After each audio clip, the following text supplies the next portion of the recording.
and they are, trust God. Two single-syllable words that you have heard forever, but you will discover as time passes how difficult they are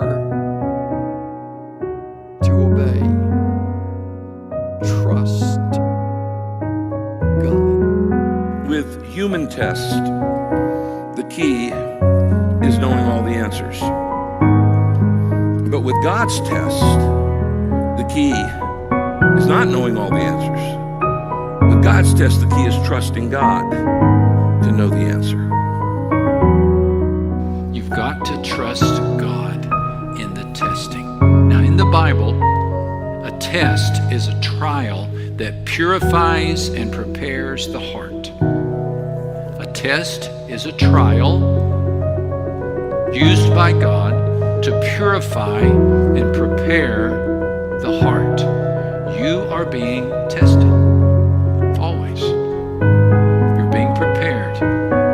You're being purified. You're always being shaped. Again, if you fail to see this, then you'll interpret the challenges of your life as random issues that you just want to avoid. You'll try to avoid any challenge.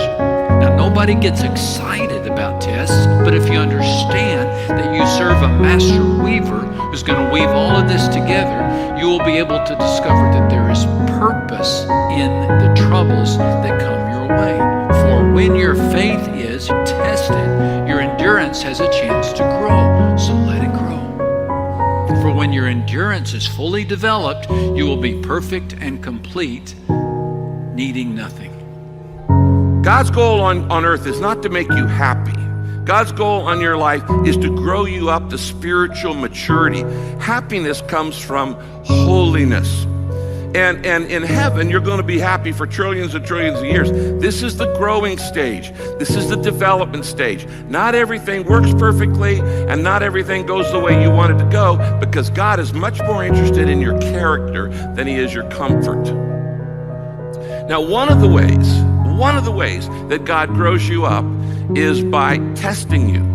You know, when you work out in a gym, you test your muscles by lifting weights, and the more weight you can lift, the more it tests your muscle, the more it grows your muscle. And God built character the same way, through a series of tests.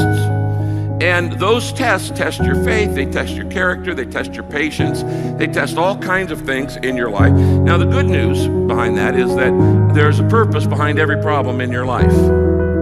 Problems are not simply arbitrary. Problems are not simply by chance. The problems that come into your life are there to test your character, to grow your character, to grow your faith, to help you become all that God wants you to be, the man God wants you to be, the woman God wants you to be. So every problem has a purpose, and it's designed to help you grow. When God puts you to the test, and you pass the test, and he blesses you, watch this carefully. He's not coming back with a less struggle. The only way he's going to get your faith at this is to keep pushing. He tests you here, and what happens? The next time, the test is stronger and stronger and stronger and stronger, because what's happening is just like lifting weights. You start with 2 pounds, then you go to 5, then you go to 10, then you go to 20, whatever it might be. You're getting stronger in your physical body when you extend the amount of weights.